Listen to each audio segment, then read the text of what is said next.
Okay, here we go. I'm going to go ahead and get started. Okay, this is the start of a new series, Inspiring Lives from the Pantheon in Paris. I think there's about 8 pantheons in the world.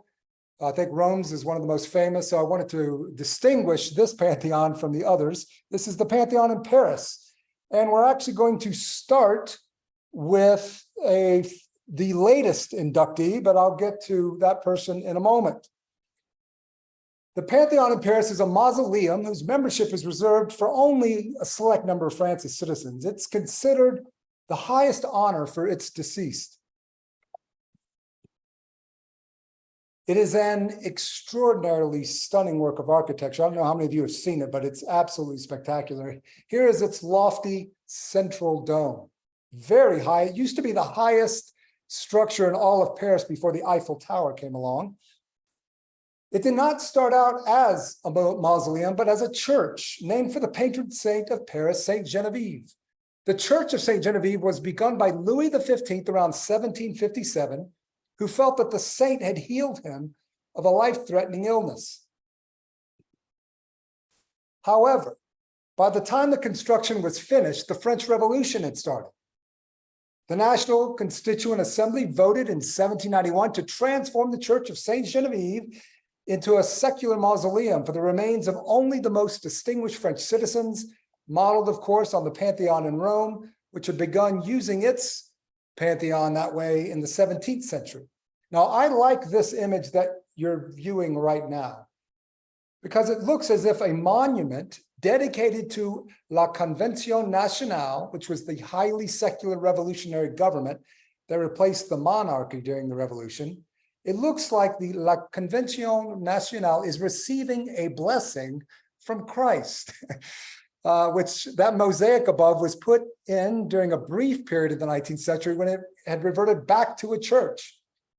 The title of that mosaic is the Christ Showing the Angel of France, the Destiny of Her People by Antoine Auguste Ernest Hébert. So I just found that humorous, that Jesus is blessing a secular movement. Now, some of the Pantheon's illustrious members are Enlightenment philosophers and writers like Jean-Jacques Rousseau and Voltaire, writer Victor Hugo, two-time Nobel Prize winner Marie Curie, who happened to be the first woman inducted based on her own merit. There was another woman inducted, but she was inducted because her husband was inducted, and her children wanted them buried together. But on November 30th, 2021, Josephine Baker became the 6th woman to be commemorated in the Pantheon. Let that fire engine pass. That's a disadvantage when you don't have an external mic. It mutes all that exterior noise. She became the 6th woman to be commemorated in the Pantheon. Baker is actually buried. Her remains are in Monaco. Her Pantheon presence is commemorated with a plaque on a cenotaph. The French president is the one who determines membership in the Pantheon. So how did Emmanuel Macron, president of France, gain enough support to induct an American entertainer into membership in the Pantheon? A question we'll be exploring. During the ceremony, images of Josephine Baker were projected onto the Pantheon monument. This is really quite remarkable considering her humble beginnings. So let's begin with her story at the beginning. Josephine Baker was born Frida Josephine McDonald in 1906 in St. Louis, Missouri. Josephine Baker grew up fatherless and in poverty. She left school between the ages of 8 and 10 in order to work cleaning houses to support her family. And at the age of 9, she attended her first live theater performance, and she knew immediately what she wanted to do with her life. Now, she didn't always get along with her mother.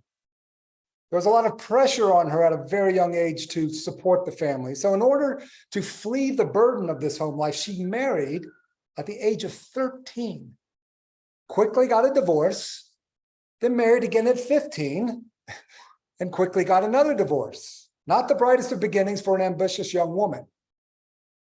And yet at the age of 16, she ended up in Philadelphia touring with the dance troupe. It wasn't long before she was performing in New York City at the Plantation Club and on Broadway. Now, listen to this. She was considered the least attractive of the dancers, if you can believe that. So she would dance at the end of the line of dancers. Now, in order to stand out from the other dancers, Baker would ham it up on stage, offering some comedy relief by pretending to forget her dance steps. Her comedic act paid off because she became the biggest star of these performances. At the age of 19, just 19, she received an offer to tour in France in a show called La Revue Negre. She jumped at the chance. Baker arrived in the French capital in 1925. Writer Laurent Kupferman, who created a documentary about Baker's life, says her love affair with France began the moment she stepped off the boat. Here's a quote from Kupferman. She takes the train to Saint Lazare station in Paris, and the first thing that hits her is that someone opens the door for her and extends his arm. And it's a white man. And it's the first time that a white person helps her and smiles at her and sees her as a human being and not a black person. Unquote. Within a few years, she spoke fluent French and began to sing. And the young girl who had cleaned houses in St. Louis became a star in Paris and part of the city's intellectual and artistic life. Early in her career, she was marketed as the Black Venus. Men from all over Europe and South America, where she frequently performed, went absolutely crazy for her. She received hundreds and hundreds of marriage proposals. Decades before there was Beatlemania, there was Bakermania. And when I say men, and honestly many women too, went crazy for her, I mean it. Look at this newspaper clipping. Man stabs himself over Josephine. Take a moment to read that article.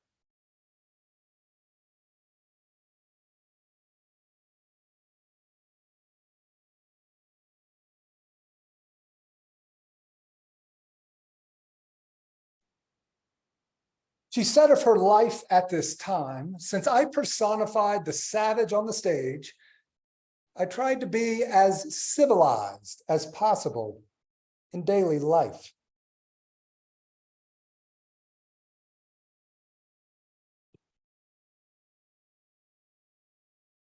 Remarkably, the woman who just a couple of years before could not stay in hotels or eat in restaurants where white people were present was now the highest paid and most photographed woman in the world.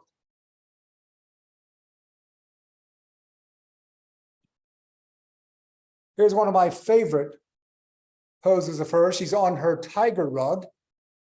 She became a fashion icon, a trendsetter in all of Europe, all over Europe.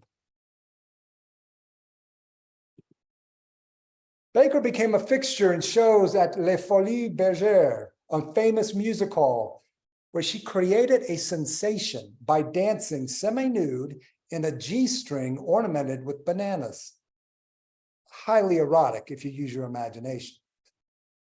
She was a symbol of the Jazz Age, dominating France's cabarets with her sense of humor, her frantic dancing, and her iconic songs like J'ai deux amours, which translates, I have two loves, her two loves being her own country and Paris.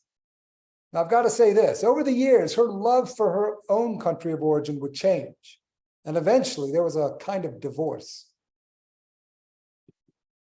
She became the first Black woman to star in a feature film, the 1927 silent La Sirène des Tropiques. Baker had become the most sought-after superstar in France. Paris had never seen anything like her, and especially her dancing style. Now, speaking of dancing style, let's take a look at her dancing. I'm going to try to play a 4-minute video for you.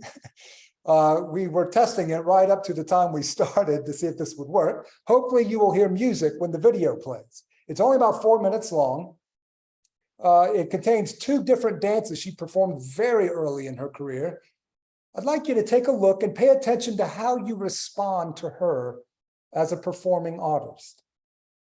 Now, I've got to say this, with the second performance, the musical performers may appear to be in costumes promoting stereotypes, but this was the 1920s, and the setting of the performance is plantation. In fact, that's the title of the performance, so that should give it context. But here we go. I'm going to play it and see what happens.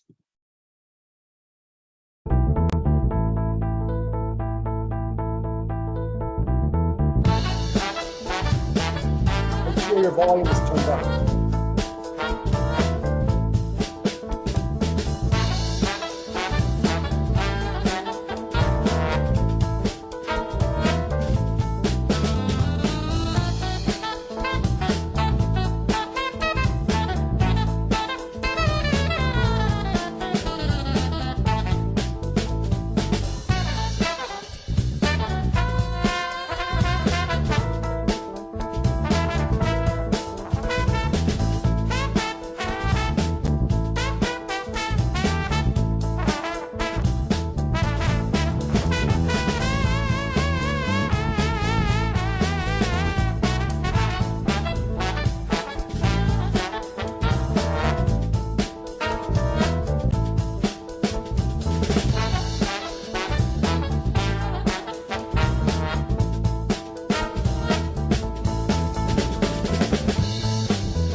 Here's the second one.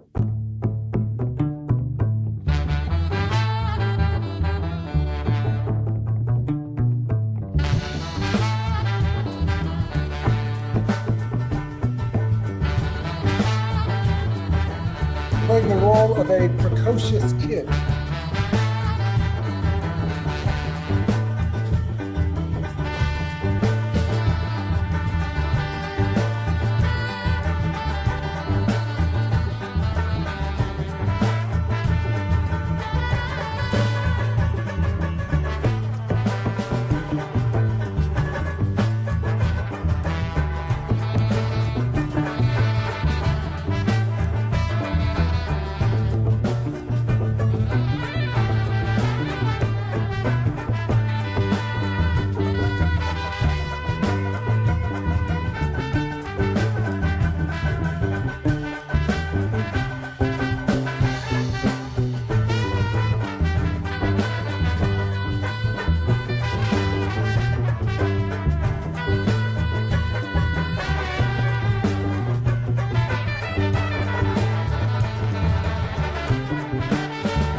Some view such dancing as mere entertainment, but the French have a liberal, broader view of what art is, I believe. And to the French, Baker was an artist.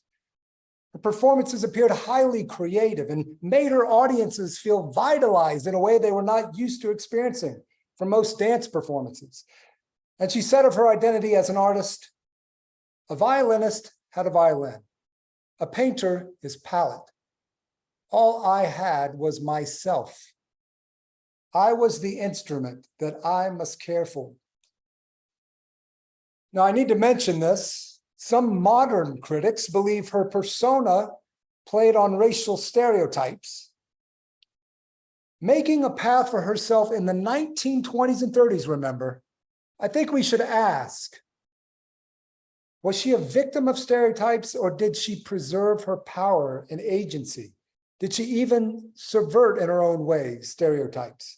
And based on all the research I did in preparation for this, it's the latter.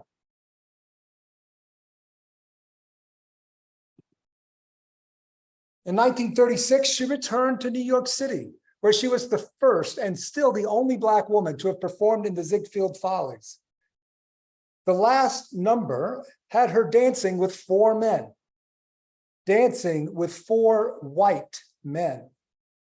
The men in a dream sequence played the part of romantic suitors, and this proved highly controversial, as you can imagine. Reviews of her performance were mostly negative. Time magazine, in its review of the show, referred to her as a, quote, buck-toothed Negro wench, unquote. Now, New York City had progressed a little bit since she first left. She was now able at least to stay in a white hotel, but she was asked to always enter and exit through the service entrance. Often she would arrive at hotels to find her reservation was canceled. We tend to think that Jim Crow laws and racism were something confined to the American South. But prior to World War II, segregation was everywhere in the United States. After living free in France for 11 years, Baker could no longer stand the restrictions of segregated America.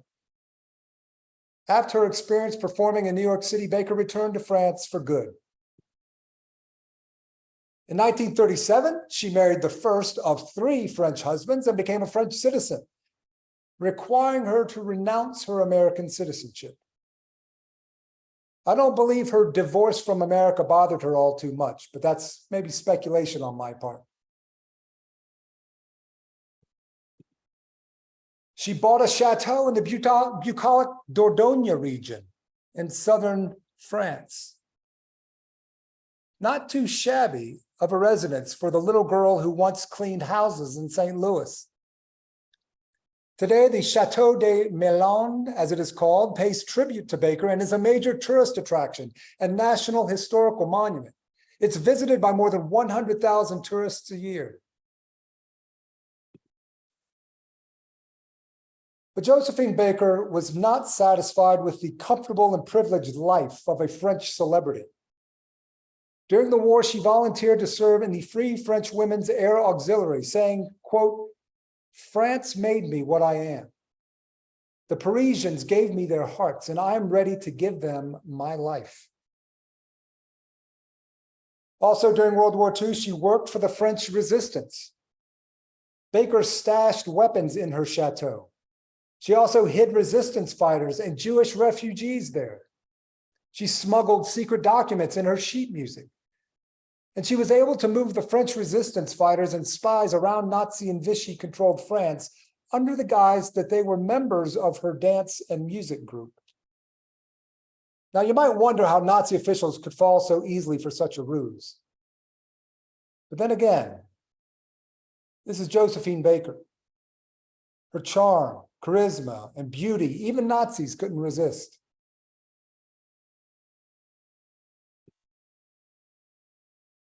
Now, because of her celebrity status, Baker was able to get invitations to parties at the Italian embassy and the Japanese embassy. And she would listen very carefully to the conversations taking place at these parties among officials And then because she was worried that she wouldn't be able to remember these conversations, she would write down notes on her arm and on her hand. She was taking huge risks with such dangerous practices. But later, after the war, when she was asked about them, she would just laugh and say, "No one would ever think I'm a spy." Also during the war, Baker served France in any capacity that they required of her. Here she's passing out rations.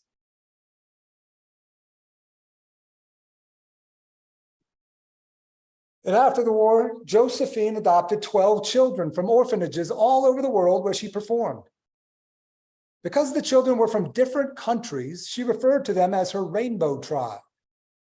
Baker wanted to show that racial and cultural harmony were possible, so she created a large multiracial, multicultural family to prove it. The family became part of French popular culture in the 1960s, and they were featured in magazine ads for clothing and soft drinks.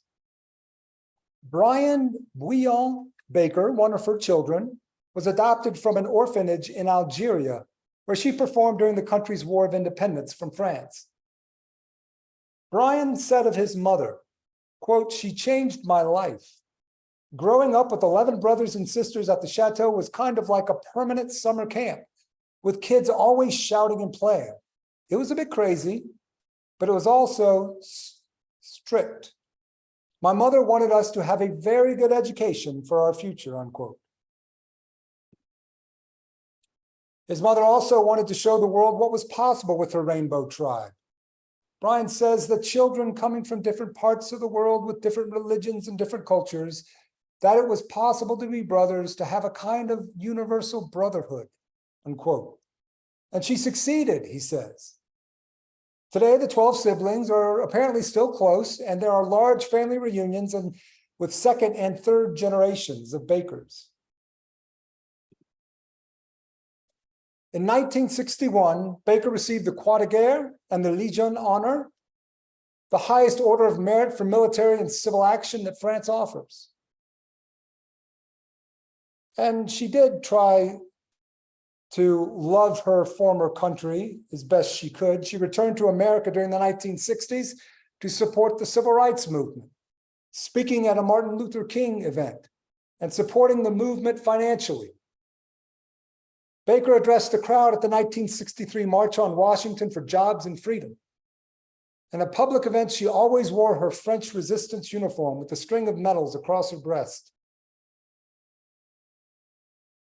Addressing the crowd that day, she said, "When I was a child and they burned me out of my house, I was frightened and I ran away.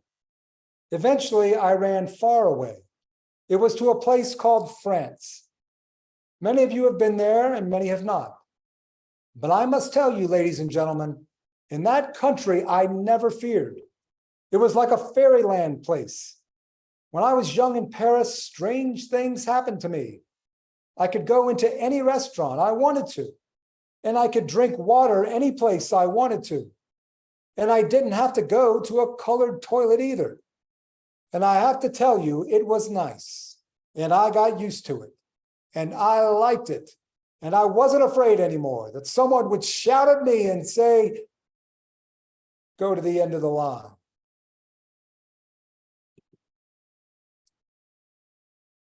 Unfortunately, as successful as Baker was at making money to support her 12 children and maintain her chateau where they all lived, she was not great at managing her money, and she had to continue to perform in order to pay for it all. As with many rags to riches stars, she was overly generous when people asked her for money. Baker collapsed after performing at a concert in Paris in 1975 and died several days later at age 68.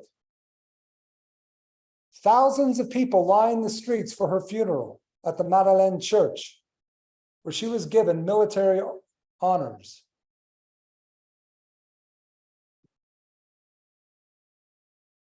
Baker loved France, and France loved Baker. But more significantly, Baker expressed in her life the values of France: liberté, égalité, fraternité. And for such a life, she received France's highest honors. Now, it is true. Her star rose in France when France was colonizing Africa. And the French in the 1920s and 30s had an interest in all things exotic. And Josephine, no doubt, benefited from that. But her art and fame and the French acceptance of her liberated her in a way she would not have experienced in any other country. Baker is the first performing artist, first Black woman, and first American to be honored with a Pantheon induction. The idea of laying Baker to rest in the Pantheon was first proposed in 2013 and gained traction in more recent years as France reckoned with racism, its colonial past, and questions about the success of its model of social integration. Her induction ceremony was broadcast live on French television, and it included Baker's family members, politicians, Monaco's Prince Albert II, and thousands of spectators. French President Emmanuel Macron said, quote, "She broke down barriers. She became part of the hearts and minds of French people. Josephine Baker, you enter the Pantheon because while you were born American, deep down there was no one more French than you." I think I'll end on Macron's words because I don't think I can improve on them. So anyway, I hope you enjoyed this presentation. I don't know how many of you were familiar with Josephine Baker before this. I wasn't all that familiar with her, honestly. And so I really enjoyed doing the research for this.